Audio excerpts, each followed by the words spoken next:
Aurangabad Rahmania colony, इसमें वंचित बहुजन अघाड़ी की तरफ से जो सभा होने, अशफाक पटेल, दग्गू पटेल और शब्बीर भाई, इन लोगों ने जो मुझे आकर स्टेज पे यहाँ पर साथ दिया, मेरे साथ आए, उनका मैं तहे दिल से शुक्रिया अदा करता हूँ। और आज यहाँ जो सभा होने जा रही है, तमाम मेरे नौजवान साथी, बुजुर्गों, दोस्तों और मेरी पर्दा नशीन माँ बहनें जो घर में सुन रहे हैं, उनको मेरा प्यार भरा अस्सलाम वालेकुम। अब आ जाओ भाई, आप लोग उधर से आ जाओ भाई। और एक अबू बकर भाई, आज लोकसभा के इलेक्शन होने जा रहे हैं, ये देश के भविष्य की बात है। लोकसभा के अंदर प्रकाश अंबेडकर साहब ने जो मेरे ऊपर जिम्मेदारी दी है, और ये जिम्मेदारी मेरे ऊपर उन्होंने दी और मैं आप लोगों के ऊपर दे रहा हूं, क्योंकि आप लोगों को वोट करके लोकसभा में भेजना है। अमित शाह और मोदी के साथ आंखों में आंखें डाल के अफसर खान बात करेगा शेर बब्बर की तरह, जैसे आज कॉर्पोरेशन में चुनाव बीजेपी से लड़ता है, वैसे अमित शाह और मोदी के साथ आंखों में आंखें डाल के बात करेगा और मुसलमानों के रिजर्वेशन की बात करेगा, मुसलमानों के हक की बात करेगा। आज आप देख रहे होंगे हिंदुस्तान के अंदर टोपी के नाम पे मारा जा रहा है, दाढ़ी के नाम पे मारा जा रहा है, मोहब्बत लिंचिंग के नाम पे मारा जा रहा है। और मेरे कुरैशी बिरादरी, मेरे कुरैशी भाई जो गाड़ी में जानवर लेके आ रहे हैं, उनको रोक के विश्व हिंदू परिषद और बजरंग दल और आरएसएस रोक के उनके जानवर छीन ले रही है और उनको मार के और जानवर उठा के गौशाला में डाल दे रही है। अरे विश्व हिंदू परिषद, बजरंग दल, आरएसएस, तुम्हारे बाप का राज नहीं है। अब अफसर खान टक्कर देने के लिए आ रहा है। और आपने देखा होगा कि राज ठाकरे कहता है कि मस्जिद से भोंगे उतार दूंगा। अरे अब अफसर खान आ रहा है हिंदुस्तान के अंदर। राज ठाकरे, तेरे में दम नहीं है, एक भी मस्जिद से भोंगे उतार के बता, तेरे हाथ वहीं रख दूंगा, नहीं तो अफसर खान दे दूंगा। दूसरी बात, यहाँ का जो जावेद भाई, आपने बोले कि शाहरुख खान, मैं बताता हूँ आपको, शाहरुख खान नहीं, वो शक्ति कपूर है। शक्ति कपूर है, वो नवनीत राणा को जवाब देता है। किसको देता है? एक लेडी नवनीत राणा को। और हैदराबाद के अंदर जो राजा सिंह है, वो हमारे हुजूर की शान में गुस्ताखी करता है। एक बार मुझे चुन कर दे दो, उसका जबड़ा चीर के उसकी जबान निकाल के कुत्तों को नहीं खिला दूंगा। एक बार चुन के दे दो। फिर आपने देखा होगा कि आज ये तरह तरह की बातें कर रहे हैं। एक मुसलमान के सामने मुसलमान को खड़े कर दिया गया। अरे मैं भी मुसलमान हूं, और मैं घर में रह के दिल्ली में नहीं बोलता, मैं घर में हो तो घर में बोलता हूँ, ऑफिस में तो ऑफिस में बोलता हूँ, और चौरस्ते पे खड़ा है तो चौरस्ते पे खड़ा रहता हूँ। तेरे जैसा झूठा मक्कार नहीं है, तू मक्कार भी है और झूठा भी है। आपने देखा होगा कि ये बोल रहे हैं कि अफसर खान गिराने के लिए खड़ा है। इनकी जो झूठी बातें, मक्कार की बातें चल रही है, मैं आप लोगों को बता दूं, अगर इसको गिराना होता तो मैं 2019 में खड़ा रह के इसको गिरा देता था, जीत के आने नहीं देता था। लेकिन अब 2024 में प्रकाश अंबेडकर साहब ने मुझे वंचित बहुजन अघाड़ी का टिकट दिया। इसके लिए मैं डंके की चोट पे 2 लाख वोट उनके, और मुसलमान भाइयों ने मेरे 1.5 से 2.25 लाख वोट दे दिया। तो अफसर खान डंके की चोट पे, जो आज शहर में काम करता है, पूरे देश में मुसलमानों के लिए, दलित समाज के लिए और हर समाज के लिए काम करेगा। मैं आपको बता दूं, ये हैदराबाद में जब से इनकी पार्टी है 50-60 साल, 60-70 साल, ये सिर्फ 9 उम्मीदवार वहां खड़े करते हैं, और 9 में 4 मुसलमान के खिलाफ 4 मुसलमान देते हैं कि भाई ये रूल इनको लागू नहीं है, हमको लागू है। मुनाफिकीन ये है, हम नहीं। हम तो डंके की चोट पे बात करते हैं, कौम और मिल्लत की हित में बात करते हैं। इन्होंने देखा अपने वर्ल्ड फेमस अजहरुद्दीन को गिरा दिया, शब्बीर अली को गिरा दिया, और इन्होंने और 2 मुसलमान को। अब एक भी मुसलमान हैदराबाद में नहीं आया भाइयों, तो किसकी वजह से नहीं आया? बोलो, किसकी वजह से नहीं आया? अतीक, ये और यूपी में जाके इन लोगों ने 100 सीट लड़ाई। यूपी में जाके इन्होंने 100 सीट लड़ाई और हैदराबाद में 9 सीट लड़ाते। चलो तुम ठीक है, अगर यहाँ 100 सीट अगर तुम यूपी में जाके लड़ा रहे हैं और वहां पे योगी को तुम जिता रहे हैं, तो अखिलेश यादव अगर आता तो मैं आप लोगों से सवाल करता हूं और पूछता हूं, क्या मुख्तार अंसारी मरता था? क्या अतीक अहमद मरता था? क्या अशरफ अहमद मरता था? क्या अतीक का बेटा मरता था? ये लोगों ने 100 सीट देके और एक आप देखो वीडियो पे लोकसभा के अंदर इनके नाम से आंसुओं से रो रहा था, चिल्ला रहा था वो योगी। आज योगी को इख्तियार पे लाने का काम इन लोगों ने किया। अब इन लोगों की जगह बताने का काम आपको और हमको मिलकर करना होगा और आप लोगों को मुझे लोकसभा में भेजना होगा। और फिर देखो योगी पे भी जो बात करूंगा लोकसभा के अंदर करूंगा, मोदी पे भी जो बात करूंगा लोकसभा के अंदर करूंगा। और अमित शाह तेरे भी दिन भर गए, तू बोल रहा के एनआरसी लाऊंगा, सामान्य नागरिक कानून लाऊंगा। अरे तूने ये जो सभा के अंदर थे, तूने औरंगाबाद का नाम बदलने की बात किया, इन लोगों ने आवाज नहीं उठाई। तूने संविधान बदलने की बात कर रहा है, तू एनआरसी लाने की बात कर रहा है। अफसर खान में आ रहा है, तेरा बाप एनआरसी नहीं लाएगा, मेरा चैलेंज है, एनआरसी कभी लाने नहीं दूंगा मैं। दूसरी बात आपको बता दूं कि मोदी कहता है कि मैं इस देश का संविधान बदल दूंगा, इस देश में सामान्य नागरिक कायदा लाऊंगा। अरे मोदी, जब तक प्रकाश अंबेडकर साहब इस महाराष्ट्र में और देश में, तेरे बाप में भी दम नहीं है कि संविधान बदल के बता। ये भारत रत्न डॉक्टर बाबा साहब अम्बेडकर ने हमको संविधान दिया और ये देश पूरा संविधान की तरह चलता है। अगर तेरे को जितना अधिकार और हक है मोदी यहाँ रहने का हिंदुस्तान में, तो उतना का अफसर खान को भी है, जावेद कुरैशी को भी है, अमित भुईगढ़ को भी है, आप तमाम लोगों को है। और मोदी और अमित शाह, तू इस तरह की अगर बातें करेगा तो प्रकाश अंबेडकर साहब अकोला से चुन के आ रहे हैं और औरंगाबाद शहर से अफसर खान जा रहा है। ये दो अफसर खान, उनका सिपाही आंखों में आंखें डाल के बात करेगा और संविधान बदलने नहीं देगा, ऐसा मैं आप लोगों से वादा करता हूं। बस एक बार मैं आप लोगों को बताता हूं कि एक बार, अरे यार तुमने उनको 2 बार उनकी झोली भर दिया, भरा कि नहीं भरा झोली? झोली भरा ना? मैं भी आप लोगों के सामने यार झोली पसारता हूं। एक बार मेरी झोली भर दो यार। दलित समाज को पूरी झोली भर रहा है 2 लाख रुपए से। आप लोग भी एक बार मेरी झोली भर दो और फिर देखो हिंदुस्तान में किसी माई के लाल ने वो बच्चे पैदा नहीं करी कि जो कौम और मिल्लत पे जुल्म और अन्याय अत्याचार करे। एक बार मेरी झोली भर दो और उसके बाद देखो विश्व हिंदू परिषद, बजरंग दल और आरएसएस और ये बीजेपी को मैं कैसे नंगा नाचना चाहता हूं। मैं आप लोगों से वादा करता हूं कि एक बार मेरी झोली भरो, उसके बाद देखो हिंदुस्तान के अंदर अफसर खान की आवाज जैसे यहाँ के सभागृह में गरजती आप लोगों के लिए वैसी गरजेगी। और मैं आपको बता दूं कि ये लोग सिर्फ बातें करेंगे, अफसर खान के बारे में बुरा बोलेंगे। अरे अभी ईसा यासिन ने बताया, अफसर खान तो एक्टर है। अफसर खान अपना डांस अपने बर्थडे पे करता है, अपने बच्चे की शादी में करता है। और ये जिनने शक्ति कपूर को तुमने चुन के दिए, वो 2 लड़कियों के साथ डांस करता है, 2 लड़कियों के साथ डांस करता है। और कहता है कि मैं एक ही टाइम में 2 लड़कियों को डेट कर रहा था। अरे तू 2 लड़कियों को डेट कर रहा, शर्म तो कर, तू शहर का खासदार बना हुआ है ना, शर्म कर जरा। एक को लेके पिक्चर में चले गया, दूसरे को मालूम हुआ, वो भी वहां आ गई। अब उसके बाद क्या हुआ मैं नहीं बता सकता आपको। अरे मैं बताता ना, चप्पलों से मारे ना तेरे को, चप्पला कहा है तेरे लेडीज की। तेरी हैसियत और औकात वही है शक्ति कपूर, तेरी हैसियत और औकात वही है। अफसर खान तो डंके की चोट पे बात करता है।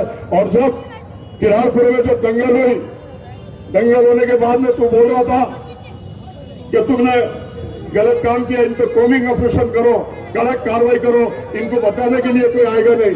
टाइगर अभी जिंदा है बेटे, टाइगर अभी जिंदा है, टाइगर जिंदा है। और तू इंडिया टीवी पे बोलता है, नेशनल चैनल पे बोलता है कि ये नेशनल चैनल पे तू बोलता है कि इन्होंने हिंदू मुस्लिम ने सौरभ ये झगड़ा नहीं किया। सौरभ ये हिंदू मुस्लिम का झगड़ा नहीं है, सिर्फ मुसलमान के बच्चों ने आके बटन के नशे में पूरी पुलिस की गाड़ियां जलाई और पथराव करा। अरे तेरे में दम है नहीं, तू बोल सकता था यहाँ के अगर बच्चे 4 है तो 40 वहां के गाड़े पे आए, 40 लोगों को तूने अंदर कराना था और तू बोला 500 लोग मुसलमान अंदर जाएंगे। अरे तू मुसलमानों की लीडर कर रहा कि उन लोगों की लीडर कर रहा दूसरे समाज के लोगों की? मुसलमानों के वोटों पे तू खासदार बना, दलित समाज के वोटों पे तू खासदार बना, और दोनों पे जुल्म अन्याय अत्याचार हो रहा। और तू बोल रहा कि मुसलमान के बच्चों ने करे, तू है तेरी जिंदगी पे। अगर तू जिनके वोट लेता और उन्हीं को अंदर कराता, तू अंदर कराने का काम कर, अफसर खान सबको बाहर लाने का काम कर। अफसर खान कौम और मिल्लत के लिए बना है। अफसर खान कौम और मिल्लत के लिए काम करता है। पिछले 25 साल से 3 मस्जिदें टूट रही थी, आप लोगों ने देखा होगा। अफसर खान ढाल की तरह मस्जिदों के भी सामने खड़ा और कोर्ट के अंदर भी माँ बहनों से वादा किया कि जब तक के एक एक बच्चा आपके घर नहीं पहुंचाऊंगा मैं कोर्ट का दामन नहीं छोड़ूंगा।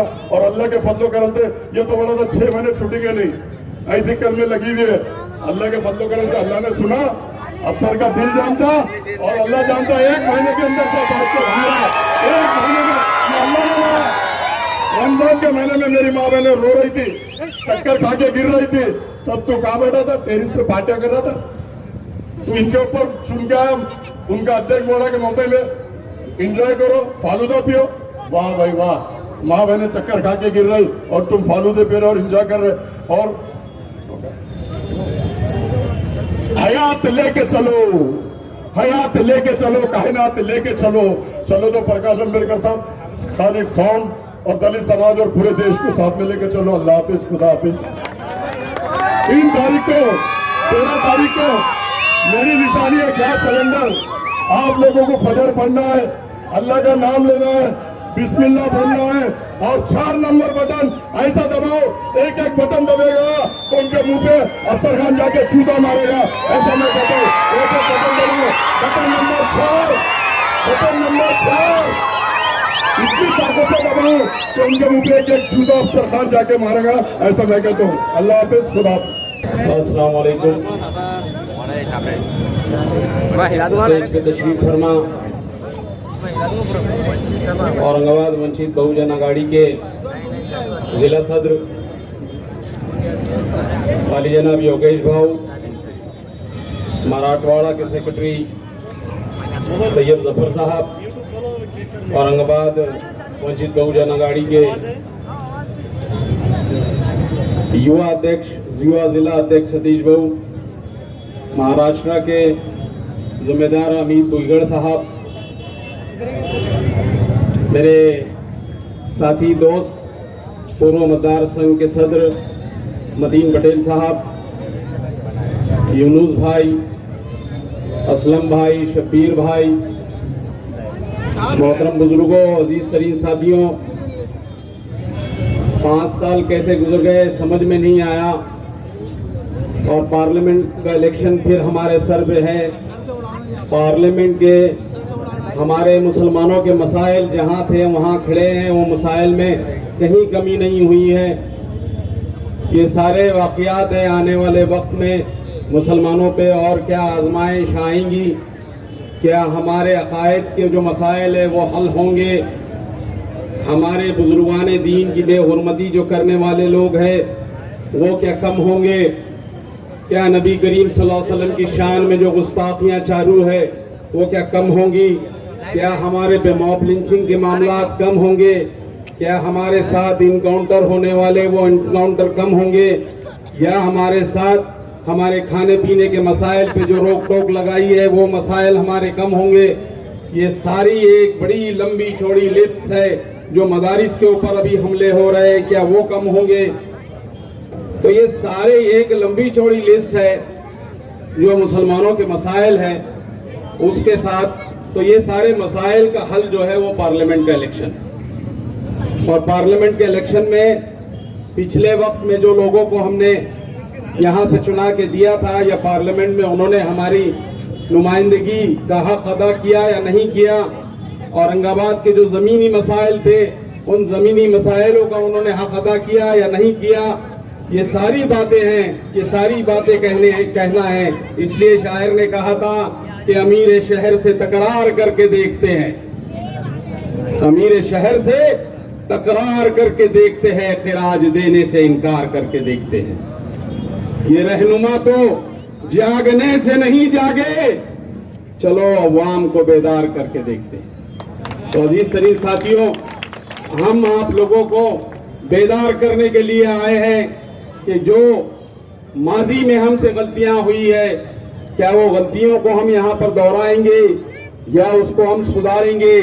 यही चंद कलमात, चंद गुजारिशात आप लोगों के बीच में लेके हम आए हैं। यहाँ पर हम देख रहे हैं कि औरंगाबाद के मसाइल में डीपी प्लान का मसला हमारे सामने खड़ा है। हमारे घरों के बीच में से रोड निकल रही है। इस मसाइल पर वो कायदीन क्यों खामोश बैठे हैं जिनको हमने शहादत दे के वोट दे के अपना रहनुमा चुना था। हम देख रहे हैं कि ये कटघर गेट का मसला आया है, मिनी प्रॉपर्टी का मसला आया, दौलताबाद के अंदर बड़े जमीनों के मसाइल आए कि मिनी प्रॉपर्टी के अंदर 5000 मुसलमानों के घरों के ऊपर लटकती तलवार चल रही है। ये तलवार वो मुसलमान लोगों के घरों पे से निकलेगी कि नहीं निकलेगी, ये सारे मसाइल हमारे सामने। हम देख रहे हैं कि वक्फ बोर्ड के मसाइल हैं हमारे सामने।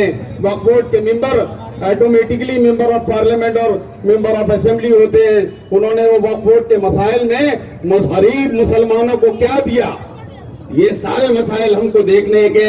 आज हमको सवाल करने का मौका है, उनको जवाब देने का मौका है, और हम सवाल करेंगे और उनसे जवाब मांगेंगे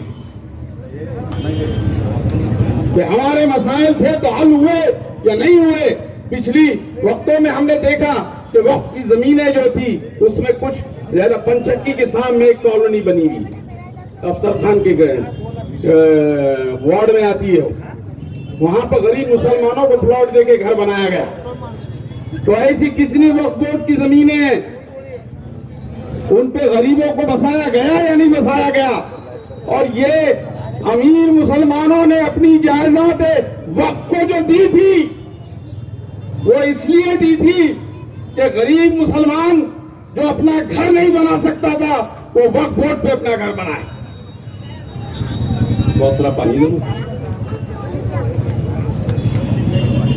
वो वक्फ बोर्ड पे अपना घर बनाए, लेकिन इसके ऊपर कुछ नुमाइंदगी हुई, कुछ गरीब मुसलमानों को घर मिले या नहीं मिले, ये सवालात है जो उठाना बाकी है। क्या हमारे पानी का मसला हल हुआ?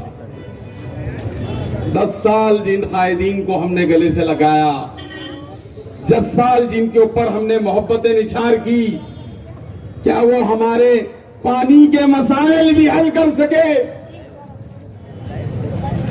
जिन कारपोरेटरों को जी जान से हमने चुना के दिया, वो 2 दिन का पानी 10 दिन में कैसा आ रहा है, इस पे हमारी तवज्जो है या नहीं है? या 10 दिन का पानी कैसा आ रहा है कौन पूछेगा? हम पूछेंगे। हमने शहादत दी थी 19 में, तो हम पूछेंगे कि ये 10 से 12 दिन पानी क्यों आ रहा है? कौन पूछे? हम पूछेंगे। और अब आए अगर वो, तो पूछो उनसे। हजरत उमर में वो खातून ने ऐसा गिरबान पकड़ी थी कि बताओ हजरत उमर, ये 2 तैबन आपके पास कहां से आ गए? तुम्हें तो माले गनीमत में एक ही मिला था, कि दूसरा कहां से आया? उस खातून की जुर्रत को, उसकी सुन्नत को जिंदा करो। कि वक्त का वो खलीफा जिसको नबी करीम सल्लल्लाहु अलैहि वसल्लम ने कहा था कि अगर मेरे बाद कोई नबी होता तो हजरत उमर होते। उस नबी को पकड़ने की जुर्रत एक मामूली खातून ने पैदा की थी। उस जुर्रत को हमको पैदा करने का है। आए तो पूछो कि अमीनी प्रॉपर्टी का तलवार हमारे घरों पे क्यों लटकी है? आए तो पूछो ये डेवलपमेंट प्लान जो गुजरा वो आपकी नजरों में था या नहीं था? आपकी नजरों से गुजरा या ना गुजरा? पूछो। आए तो ये पूछो कि 2 दिन में जो पानी हमको 5 साल 7 साल पहले आता था, वो आज 12 दिन पहले 12 दिन के बाद क्यों आ रहा? हम पूछेंगे। फिर हम पूछेंगे वो भी कि फसादात में तुम्हारा रोल हमारे साथ क्या था? हम तुम्हारे सगे थे या हम तुम्हारे सौतेले थे? कौन पूछेगा ये? क्या वो 30 शरारती आए थे यहां पर, वो तुम्हारे सगे थे या हम तुम्हारे सगे थे? हम गली गली घूम रहे थे या वो गली गली घूम रहे थे? कौन करेगा ये सवाल? क्या गुलाम है हम सवाल नहीं कर रहे तो क्या गुलाम कौम की निशानी है हम? खुदा की कसम, हम गुलाम कौम की निशानी नहीं है। हम सवाल करेंगे, हम छोड़ेंगे नहीं। अगर मेरी बात आपको कहीं गलत लग रही तो वहां से खड़े रह के टोक देना कि जावेद कुरैशी झूठ बोल रहा तू, जावेद कुरैशी गलत बात कर रहा तू, वहां से ही रोक देना। कसम खुदा की मैं अपनी कौम पे फख्र महसूस करूंगा कि पकड़ के मेरा गला कोई ने रोका तो सही। क्या था? हम ये राम मंदिर को सदियों से यहां पर राम मंदिर की जब रामनवमी होती, सदियों से खिदमत अंजाम दे रहे हैं मुसलमान। कभी फसाद बर्पा हुआ, कभी फसाद बर्पा हुआ, फिर वो कौन शरारती था, वो कौन मक्कार था, वो कौन दो मुंह का था, वो कौन था जो ये कह रहा था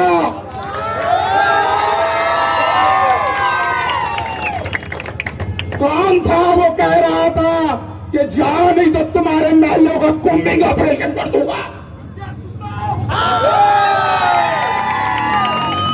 कौन करेगा सवाल ये? कौन करेगा सवाल ये? कौन बोलेगा कि हम बटन वाले थे, हम बटन के प्लेयर दिख रहे तेरे को, पूरी कौम को बदनाम कर रहा, हम बटन के प्लेयर दिख रहे, हम खिदमत अंजाम दे रहे थे, हम खिदमत अंजाम दे रहे थे। जो शरारत करने वाले थे वो तेरे सगे थे क्या? तेरे सगे थे क्या? अगर वाकई तू मुसलमानों का कायद होता तो उन पे गुनाह दाखिल करके बताता। उस पे गुनाह दाखिल नहीं हुआ। इस तरीन साथियों, क्यों नहीं हुआ? हमको लकड़ी बताता, हमको लकड़ी बताता, और जिन पे गुनाह दाखिल है वहां खामोशी क्यों? मैं फिर कह रहा हूं, मैं गलत कह रहा हूं तो गला पकड़ो मेरा, यहां खंबे से लटका दो मेरे को, मैं लटकने को तैयार हूं अगर मैं झूठ बोल रहा हूं। अजीज साथियों, ये बहुत मसाइल है। हमने ईमानदारी से सौदा किया था, हमने ईमानदारी बताई थी। कहीं बेईमानी, कहीं बेईमानी बता दो कि हमने उसके साथ बेईमानी की कहीं, लेकिन तू बेईमानी कर रहा है हमारे साथ। मुसलमानों के इत्तेहाद को पारा पारा करने वाला काम तू ये समझ रहा है कि एक चंद मुशरिकाना हरकतें करने से, ये मुशरिकाना हरकतें करने से क्या मिल्लत में है, क्या मिल्लत के नौजवानों को पैगाम देने की कोशिश की जा रही है? अजीज तरीन साथियों, इस पे गौर करने की, फिक्र करने की जरूरत है। मुशरिकाना हरकतें, आप या तो वचन करेंगे या कीर्तन करेंगे या आरती उतारेंगे या टोपी पहन देंगे या टीका लगाएंगे, ये सब मुशरिकाना हरकतें। लकुम दीनकुम वलिय दीन, कुरान के अल्फाज बहुत साफ है। इससे बड़ा सेकुलरिज्म जो कुरान ने बताया है, कोई बता दे मुझे कि लकुम दीनकुम वलिय दीन, तुम्हारा दीन तुम्हारे साथ, मेरा दीन मेरे साथ। अमीर भुईगल का दीन अमीर भुईगल के साथ, जावेद कुरैशी का दीन जावेद कुरैशी के साथ। अजीज तरीन साथियों, हमारा कुछ शार है, शार, हमारी कुछ निशानियां हैं, हम उसमें तब्दीली नहीं कर सकते यारो। ये इख्तियार उसका है, उनको बता दिया है, तुम नहीं कर सकते। ये हमारा शार है, तुम्हारा शार है, ये हम नहीं कर सकते। तो क्या नौजवानों को ये पैगाम देने की कोशिश कर रहे हो कि हिंदुस्तान में अगर रहना है तुमको, तो तुमको ये करके दिखाना पड़ेगा, ये करके दिखाना पड़ेगा। क्या ये पैगाम हमारे मुस्लिम नौजवानों को देने की कोशिश हो रही है? क्या ये पैगाम देने की कोशिश हो रही है कि हमारे बुजुर्गान दीन से मेरा कोई ताल्लुक नहीं, मेरा कोई ताल्लुक नहीं है, मेरा औरंगजेब से कोई ताल्लुक नहीं है, मेरा मुगलों से कोई ताल्लुक नहीं है, मेरा निजाम से कोई ताल्लुक नहीं है, तो तेरा ताल्लुक हमारे से कैसा है रे बाबा?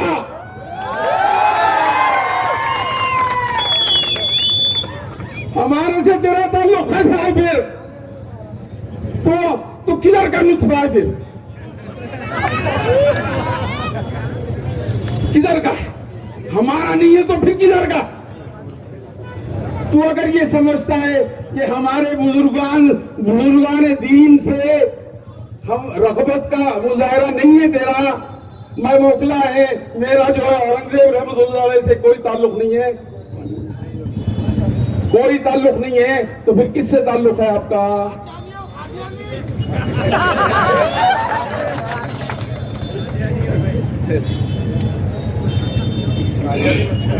फिर किसके ताल्लुक है? मैं मुख्तसरन, बहुत वक्त का, मैं बहुत बड़े बड़े लोग यहाँ बोलने वाले हैं भी। औरंगजेब रहमतुल्लाह अलैह की तारीख एक बड़ी बड़ी पिक्चर बन रही है कि अरे मैं पढ़ा लिखा है, मैं पढ़ा लिखा है, समझ रहे हैं आप? मैं पढ़ा लिखा है। मैं बताऊं कि अगर आप पढ़े लिखे हैं तो औरंगाबाद की तारीख की आपको क्या मालूमात है? औरंगजेब रहमतुल्लाह अलैह को आपने कितना पढ़े? कुछ पढ़े? वो बादशाह, बर्रे सगीर का सबसे बड़ा बादशाह जिसने 52 साल हुकूमत की, वो बादशाह से आपने अपना कतई ताल्लुक कर दिए। ठीक है, आप जाइए, आप शिवाजी के मावड़े, आप शिवाजी के मावड़े, शिवाजी महाराज के मावड़े रहिए, हमारे को कोई लेना देना नहीं तुम्हारे उससे, रहिए आप रहिए। आपकी औकात नहीं है औरंगजेब रहमतुल्लाह अलैह से अपना ताल्लुक जोड़ने की, आपकी हैसियत नहीं है उस शख्स के बराबर अपने आप को बैठने की, बनवाने की, उस हस्ती की। वो बादशाह बर्रे सगीर का सबसे बड़ा बादशाह, मुगल सल्तनत का सबसे बड़ा बादशाह, मुगल सल्तनत में सबसे ज्यादा हुकूमत करने वाला बादशाह, जिसका रहन सहन अगर आप देखते हैं ना तो गोकुल के कांटों का सालन खाने वाला बादशाह, जौ की रोटी का सालन खाने वाला बादशाह, चटाई पे सोने वाला बादशाह, कुरान लिख के अपनी रोटी रोजी चलाने वाला बादशाह, टोपियां सी के अपनी रोटी रोजी चलाने वाला बादशाह, ये वो बादशाह है जिसपे हमारे जैसे लोगों को ही फख्र है, और हम फख्र से कहते हैं कि वो हमारा पीर है, वो हमारा मुर्शिद है। हमारे को तुमसे लेना देना नहीं, तुम्हारी हैसियत नहीं है वो कि तुम अपना ताल्लुक भी उससे जोड़ो। और अब अगर तुम औरंगजेब रहमतुल्लाह अलैह की खबर को जाके टच करेंगे तो याद रखो तुम्हारी ये मुनाफिकत बर्दाश्त नहीं की जाएंगी, तुम्हारी ये मुनाफिकत बर्दाश्त नहीं की जाएगी, क्योंकि तुमने इनकार कर दिया, अब तुमने इनकार कर दिया उस शख्सियत को जो ज़ैनुद्दीन शिराजी रहमतुल्लाह अलैह की बगल में अपनी खबर बड़ी शान से सादगी से बैठा है, सो रहा है वो बंदा, सारे लोग आ रहे हैं उसके ऊपर। क्या पढ़े लिखे तुम? अरे तुम पढ़े लिखे जाहिल हो, तुमको मालूम नहीं है उस शख्सियत के कारनामे। इस औरंगाबाद के अंदर जितने जितने बड़े बड़े मनादिर है उस दौरे हुकूमत में ही हिंदुओं को नसीब हुए थे। वो कोई इनकार नहीं करता, वो दस्तावेजात के ऊपर औरंगजेब रहमतुल्लाह अलैह की देन थी वो भी। अजीज साथियों, आने वाला वक्त नाजुक है, ये आपको सबको समझ रहा है, लेकिन आने वाले वक्त में आपको मुनाफिक को पहचानने की जरूरत है कि कौन मुनाफिक है। मुझे भरोसा है ये 12-13 दिन में इंशाअल्लाह मैं आपको बता दूंगा कि ये हाजिरी देगा औरंगजेब रहमतुल्लाह अलैह के पास, ये हाजिरी देगा। और सुन ले, अगर तू हाजिरी नहीं देगा तो मुसलमान तेरे को तेरी हैसियत बता देंगे।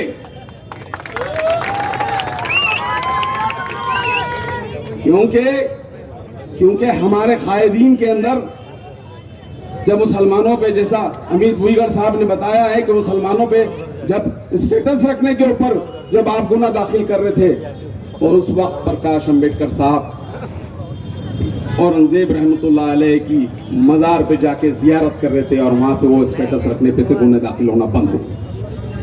नहीं आता ही नहीं। उसके बाद औरंगजेब रहमतुल्लाह पे एक लंबा सिलसिला चालू हो गया और जब ये हमारा शेर, जब उनको टिकट डिक्लेयर हुआ तो सबसे पहले हाजिरी देने वाला यही शेर था।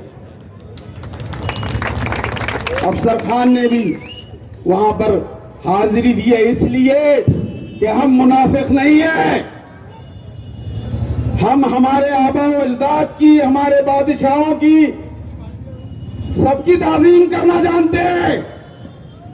तुझको चल हिंदू वोट की जरूरत है। अरे अमित भुईगढ़ की पूरी कौम तेरे साथ खड़ी थी, पूरी कौम के कौम, एक ढेला खर्चा नहीं था। अपनी चाय पी के इन लोगों ने आप लोगों को साथ दिया, एक मेंबर ऑफ पार्लियामेंट दिया, चुन के आते ही इनको हाथ दे दिया। आज उन्होंने कहा हमको एक आदमी से शिकायत है जिसने हमारे साथ दगा किया, लेकिन सारे मुसलमानों से हमको शिकायत नहीं। हम चाहते हैं कि ये इनके ज़र्फ के ऊपर एक ताली हो जाए।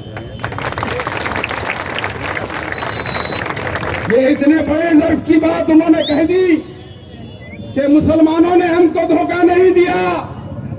धोखा देने वाला एक ही मुनाफिक है और वो मुनाफिक का नाम शाहरुख खान है। अजीज तरीन साथियों, गब्बू पटेल साहब और अशफाक पटेल साहब आज उनकी हम लोगों को वो ताईद देने आ रहे हैं। मैं उनका बहुत तहे दिल से शुक्रिया अदा करता हूं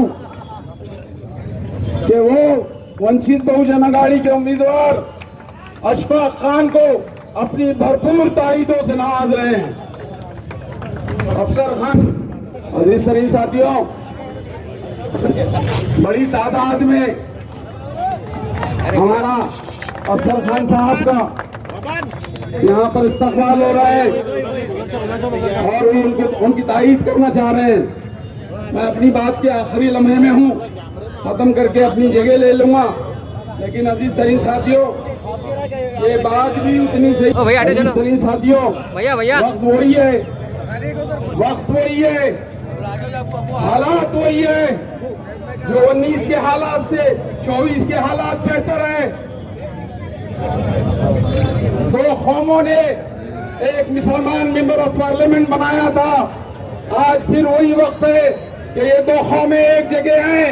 किरदार में तब्दीली आ चुकी है, किरदार में तब्दीली आ चुकी है।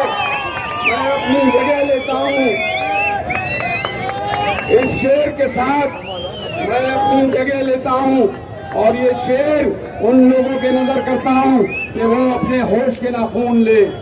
अजीज साथियों, होशियार कौन है यहाँ, दीवाना कौन है?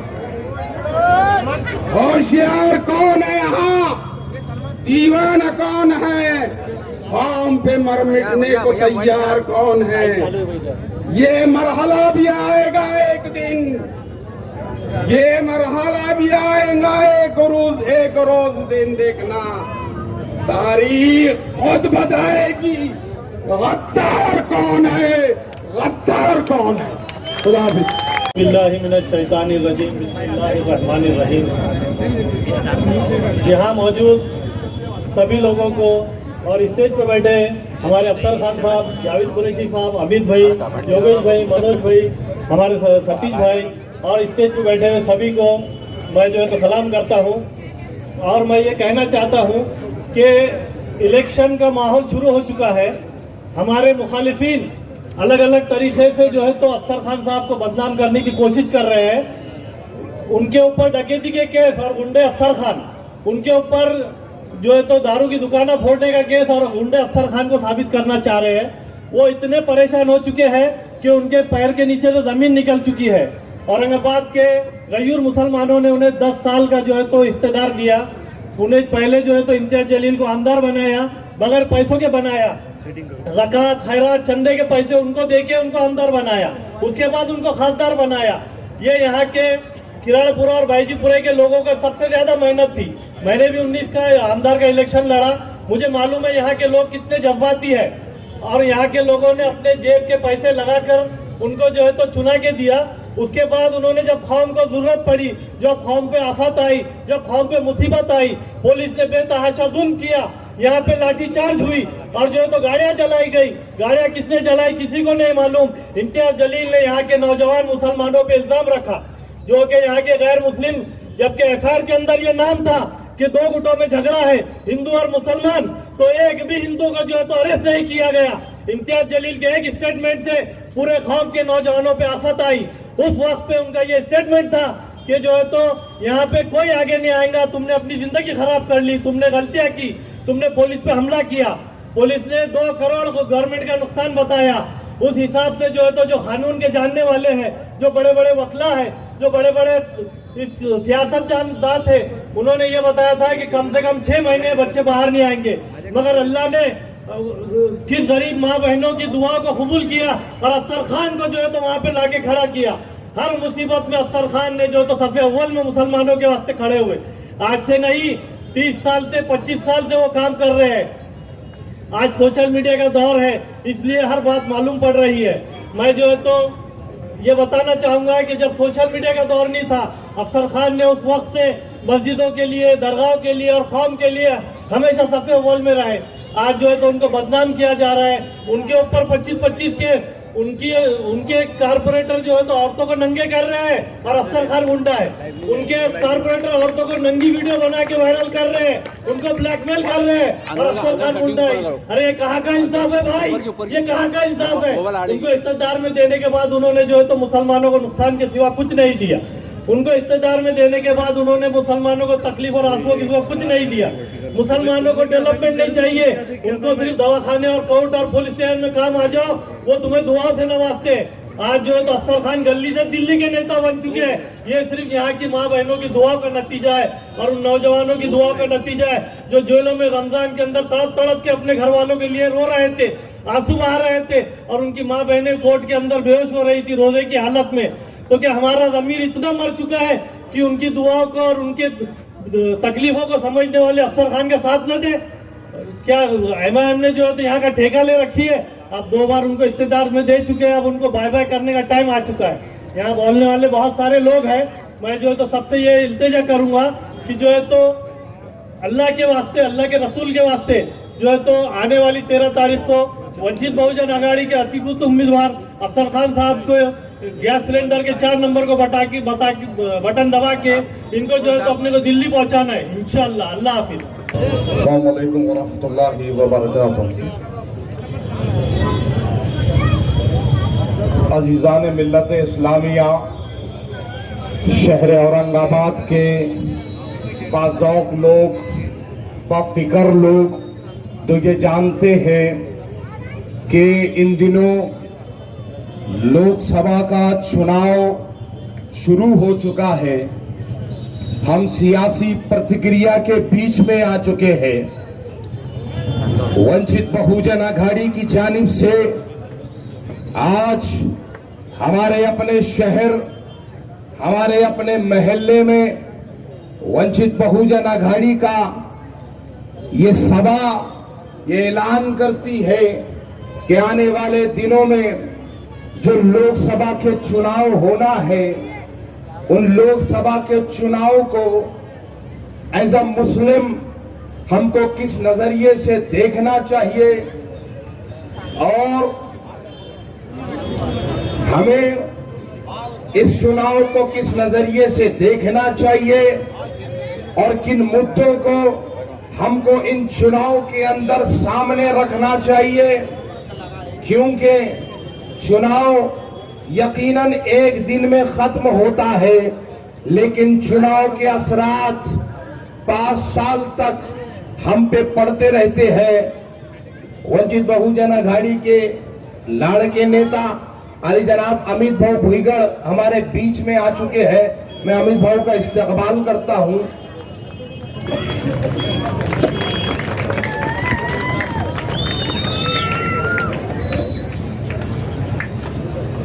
लोकसभा का चुनाव मजाक में उड़ाने का चुनाव नहीं है।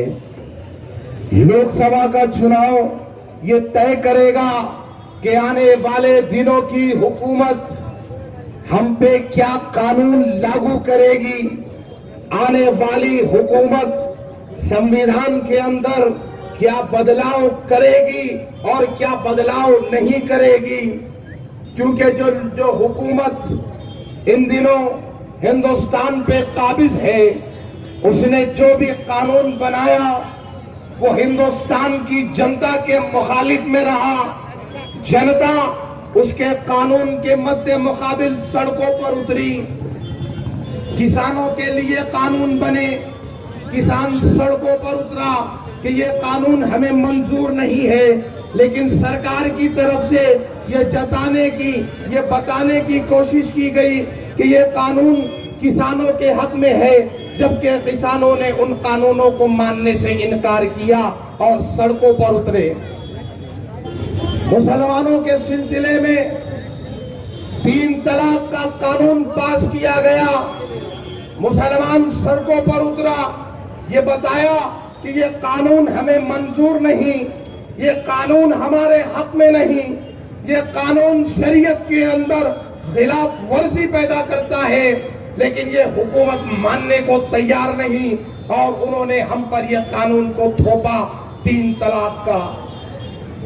उसके बाद इस मुल्क के अजीज हिंदुस्तान में सीए, एनआरसी, एनपीआर के नाम से सोचा छोड़ा गया कि हम एनआरसी करेंगे।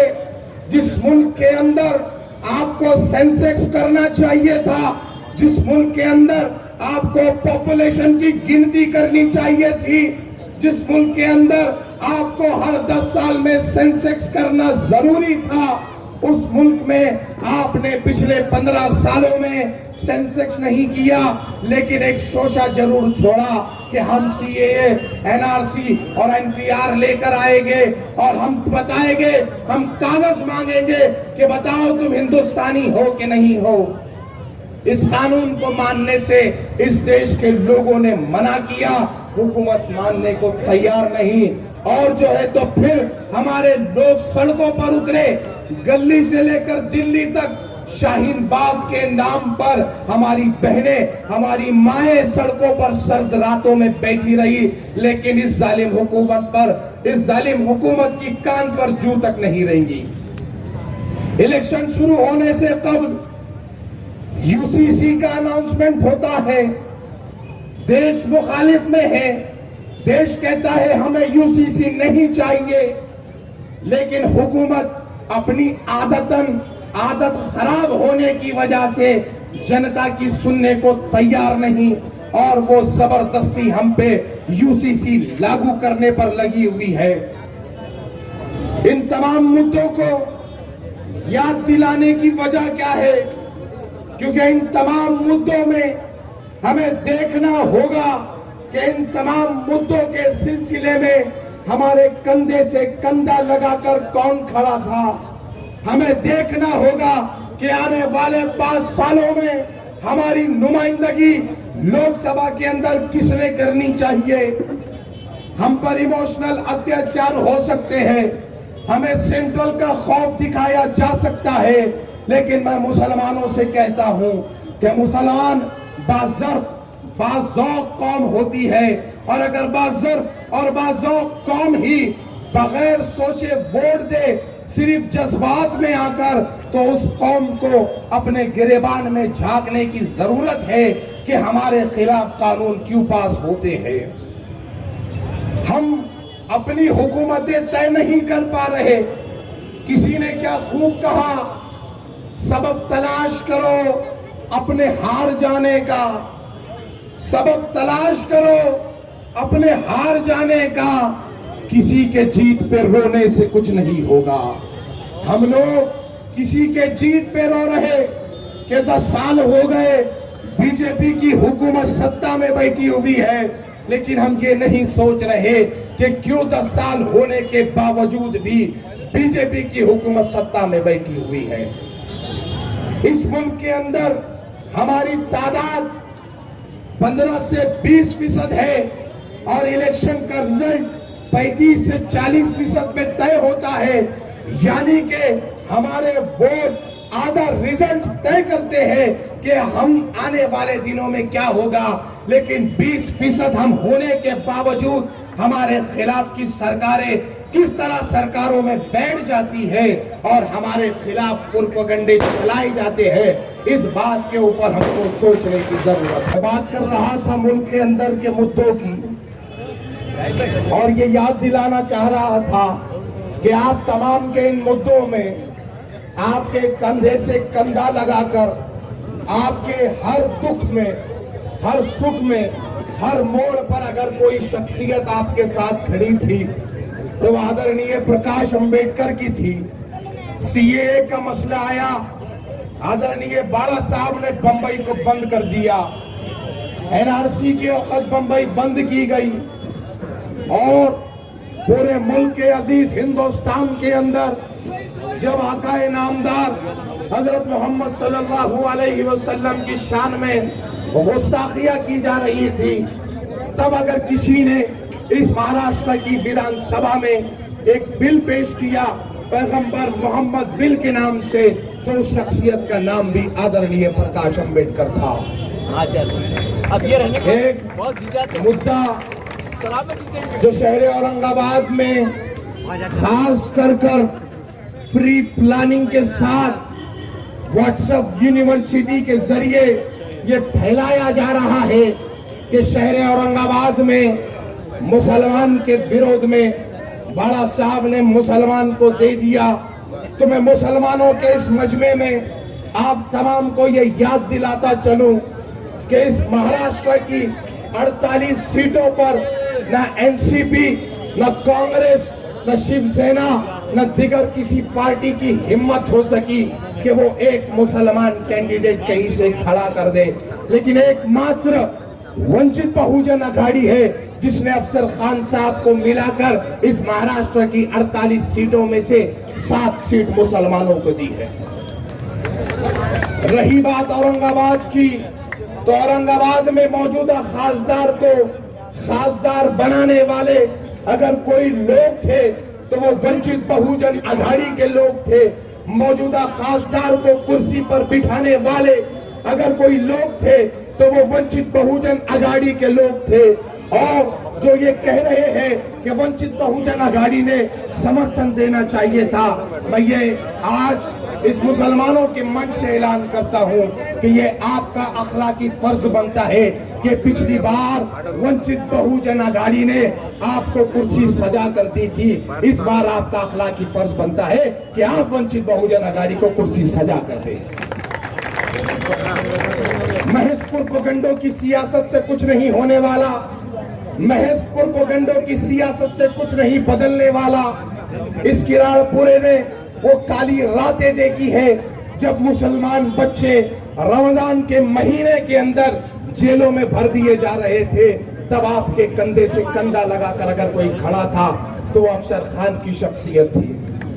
आप अलग अलग मुद्दों के अंदर भड़काकर, अलग अलग मुद्दों को जन्म देकर इस बार की राजनीति को भड़का नहीं सकते और लोगों के जहनों को जो है तो भड़का नहीं सकते। वंचित बहुजन अघाड़ी अपने काम बताकर वोट मांग रही है, किसी के फोटो और वीडियो बताकर वोट नहीं मांग रही है। और वंचित बहुजन अघाड़ी अपने काम बताकर वोट मांगेगी।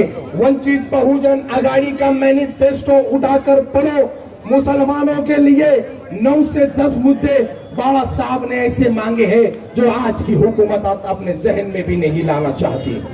इलेक्शन का टाइम है, वक्त कम है, हमें आली जनाब जावेद कुरैशी साहब को सुनना है, हमें अमित भाऊ भुईगढ़ को सुनना है, हमें खुद अफसर खान साहब को सुनना है।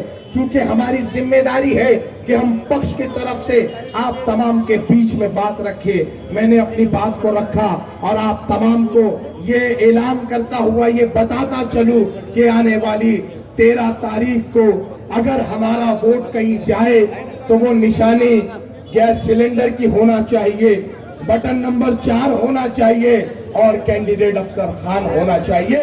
इसके अलावा हमारा वोट नहीं बचना चाहिए।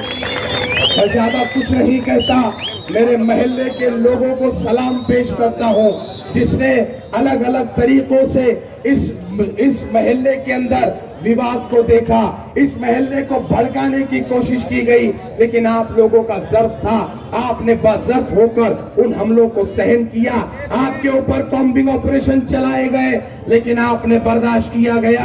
आपकी पर्दानशीन माँ बहनों के ऊपर अजीबो गरीब आरोप लगाए गए, आपने बर्दाश्त किया। लेकिन मैं कहना चाहता हूँ, इन आरोपों का जवाब, इन इल्जामात का जवाब, इन कॉम्बिंग ऑपरेशनों का जवाब अगर कहीं देना है तो वो 13 तारीख को 4 नंबर का बटन दबा कर देना है। इसके अलावा हम और कोई जवाब नहीं दे सकते। बहुत बहुत शुक्रिया। मैं आज ऑर्गेनाइजर्स को 2 मिसरे कहते हुए अपनी बात को खत्म करता हूँ कि अगर मोहब्बत का इम्कान होता तो घर में मीर का दीवान होता, घर ना आते तुम्हारी महफिल में, सोच से बहुत नुकसान होता। बहुत बहुत शुक्रिया। वो आखिर दावाना अल्हम्दुलिल्लाहि रब्बिल आलमीन। कहता हूँ कि ना समझोगे तो मिट जाओगे हिंद के मुसलमानों, ना समझोगे तो मिट जाओगे हिंद के मुसलमानों, तुम्हारी दास्ता तक ना होंगी फिर दास्तानों में। अगर पड़े रहोगे ऐसे ही तुम एमआईएम के चक्कर में, तुम्हें डाल दिया जाएगा कैद खानों में। आज बहुत शर्म आती है हमको कि चंद वोटों के लिए जो अपने आप को औरंगजेब से अलग बताता है, हमें शर्म आती है। हम वो हिंदुस्तानी हैं, हम गर्व से कहते हैं, हम बिना झिझक कहते हैं कि हम औरंगजेब को मानने वाले लोग हैं। हमारे गर्दन पर तलवार भी आ जाएगी तो हम औरंगजेब का साथ नहीं छोड़ेंगे। चंद वोटों के लिए, अपनी मफाद के लिए समाज को बेचने वालों को आपको बाइकाट करना होगा। आज मैं सलाम करता हूं इस किरारपुरा रहमानिया के नौजवानों को, सलाम करता हूं कि जब समाज के ऊपर किसी भी तरीके की मुसीबत आती है तो यह शर्म करना चाहिए जो लोग कहते हैं कि बटन प्लेयर है। अरे ये गयूर नौजवान है जो बुरे हालात में रास्ते पर आते हैं। शर्म आना चाहिए कि क्या कह रहे हैं आप। अरे मुसलमानों के जज्बा को इस तरीके से खत्म मत करो। बार बार आते हैं अल्लाह के नाम पे दे दो, रसूल के नाम पे दे दो, क्या लगाए। अरे औरंगाबाद की ये गयूर मुसलमानों ने हर बार कुछ ना कुछ किसी ना किसी को दिया है। ये औरंगाबाद शहर बुजुर्गान दीन का शहर, गयूर मुसलमानों का शहर, जिसने हर बार किसी को कुछ ना कुछ दिया है। तो मैं आज इस मंच से आपके सामने एक ऐलान करता हूं कि बार बार किसी को बाहर वालों को दिया है, जिसकी पहचान नहीं उसको दिया है। अरे ये तुम्हारे लोकल का है, कभी भी कॉलर पकड़कर उससे जो काम मनवाना है मनवा लेना। मैं 13 तारीख को आप लोगों से ये कहना चाहता हूं कि आने वाली 13 तारीख को गैस सिलेंडर का आवाज, उसका धमाका इस तरीके से होना चाहिए कि इम्तियाज जलील और असदुद्दीन ओवैसी जब कान पर अपना हाथ रखे और आंख बंद करे तो उसे औरंगजेब की मजार दिखना चाहिए।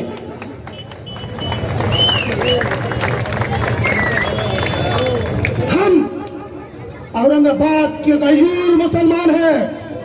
हम किसी बजरंग दल, आरएसएस, बीजेपी से डरने वाले लोग नहीं हैं।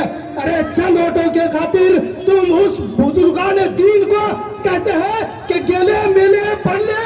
अरे ये शेर, ये तमाम शेर जब भी वक्त हालात आएगा तो बता देंगे कि औरंगजेब की मोहब्बत इनके दिल में कितनी है।